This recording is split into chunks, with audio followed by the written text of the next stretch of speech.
Right, CI Nagaraju పై నమోదైన FIR కాపీని ప్రస్తుతం మనం చూస్తూ ఉన్నాము. అందులో సిఐ నాగరాజు పేరు చాలా క్లియర్గా మనకి కనిపిస్తోంది. సో బిఎన్ఎస్ఎస్ సెక్షన్ల కింద 127 కింద ఆయనపై కేసులు నమోదు చేశారు. Krishnalanka police station, Vijayawada city, NTR district అన్నది అందులో మనకి క్లియర్గా different elements of the FIR కనిపిస్తోంది. గాది విజయలక్ష్మి, నాగేశ్వరరావు కంప్లైనెంట్ పేర్లు, ఎవరైతే కంప్లైంట్ చేశారో సిఐ నాగరాజు మీద వాళ్ళ పేర్లు అక్కడ కనిపిస్తూ ఉన్నాయి. అండ్ సిఐ నాగరాజు పేరు కూడా ఎఫ్ఐఆర్లో చాలా క్లియర్గా మనకు కనిపిస్తోంది. అక్యూజ్డ్ కింద నిందితుడిగా సిఐ నాగరాజుని ఇప్పుడు సిట్ అధికారులు అదుపులోకి తీసుకున్నారు. సాయి కృష్ణ తల్లి విజయలక్ష్మి కుటుంబ సభ్యులు ఇచ్చిన ఫిర్యాదు ఆధారంగా బిఎన్ఎస్ 127/4, 127/8, 103/1 కింద, అలాగే బిఎన్ఎస్ఎస్ 238 కింద కూడా నాగరాజు మీద ఎఫ్ఐఆర్ నమోదు చేశారు, కేసులు బుక్ చేశారు. సో ప్రస్తుతం సిఐ నాగరాజుని అదుపులోకి తీసుకుని స్టేట్ గెస్ట్ హౌస్కి తరలిస్తున్నారు. అక్కడ నాగరాజుని విచారించిన తర్వాత సిఐని కోర్టులో హాజరుపరుస్తారు. సాయి కృష్ణ మిస్సింగ్ కేసులో తల్లి విజయలక్ష్మి చేసిన కంప్లైంట్ ఆధారంగా కొన్ని సెక్షన్ల కింద కేసులు నమోదు చేశారు పోలీసులు. బిఎన్ఎస్ యాక్ట్లోని సెక్షన్ 103/1, సెక్షన్ 127/4, సెక్షన్ 127/6 కింద కేసులు నమోదు చేశారు నాగరాజు మీద. దీనిలో మొదటిది మనం మాట్లాడుకుంటున్నట్టు సెక్షన్ 103/1, అంటే ఇది హత్య కేసు. దీని ఫలితం జీవిత ఖైదు. అంటే ఈ కేసు కింద నేరం రుజువైతే ఆ నిందితుడికి జీవిత ఖైదు పడే అవకాశం ఉంటుంది. ఇంకొక సెక్షన్ నాగరాజు మీద నమోదు చేసింది 127/4. ఒక వ్యక్తిని 10 రోజుల కన్నా ఎక్కువ అక్రమంగా నిర్బంధిస్తే అప్పుడు ఈ సెక్షన్స్ని నమోదు చేస్తారు. నేరం రుజువైతే 5 ఏళ్ల జైలు శిక్ష పడుతుంది ఈ సెక్షన్ కింద. ఇంకా మరొక సెక్షన్ సిఐ నాగరాజు మీద నమోదు చేసింది సెక్షన్ 127/6. అంటే ఎవరినైనా ఎక్కడ బంధించారో బయటికి తెలియకుండా, కుటుంబానికి లేదా పబ్లిక్ సర్వెంట్కి కూడా తెలియకుండా దాచిపెట్టి నిర్బంధిస్తే అప్పుడు ఈ సెక్షన్ వర్తిస్తుంది. దీనికి సాధారణంగా అదనంగా 3 సంవత్సరాల వరకు జైలు శిక్షతో పాటుగా జరిమానా కూడా పడే అవకాశం ఉంటుంది. సో ఇతర సెక్షన్స్ కింద కనుక నేరం రుజువైతే దానికి పడే శిక్షతో పాటుగా అదనంగా దీని కింద కూడా ఒకవేళ నేరం రుజువైతే సెక్షన్ 127/6 కింద కూడా నేరం రుజువైతే అదనంగా మరొక 3 సంవత్సరాల జైలు శిక్షతో పాటుగా జరిమానా కూడా పడే అవకాశం ఉంటుంది. సో క్లుప్తంగా ఎఫ్ఐఆర్లో ఈ సెక్షన్లు ఉంటే ఆరోపణ ఏంటి అంటే ఒక వ్యక్తిని 10 రోజులకు పైగా అక్రమంగా నిర్బంధించి ఆ విషయం బయటకు తెలియకుండా దాచి ఉంచడమే కాకుండా చివరికి ఆ వ్యక్తిని హత్య చేశారు అన్న కోణంలో కేసు నమోదు చేసినట్టుగా దీని అర్థం.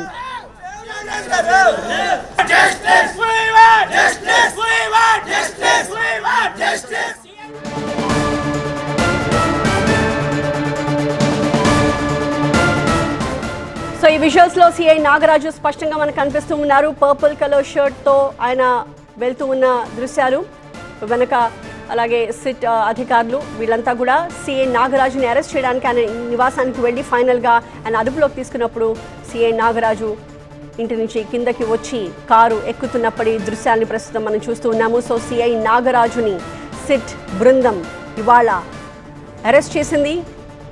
స్టేట్ గెస్ట్ హౌస్కి ఆయన్ని తీసుకువెళ్ళబోతోంది.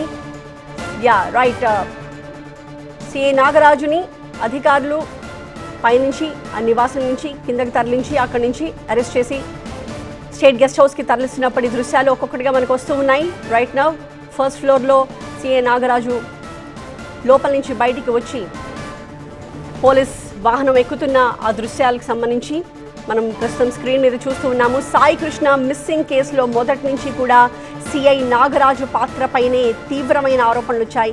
సాయి కృష్ణ తల్లి కూడా అప్పుడు కృష్ణలంక సిఐగా ఉన్న నాగరాజే తన కొడుకుని టార్చర్ చేశారు అని చెప్పి ఆరోపించారు. తన కొడుకు ఆచూకీ కోసం ఆమె హెబియస్ కార్పస్ పిటిషన్ కూడా హైకోర్టుకి వేసి వెళ్లారు.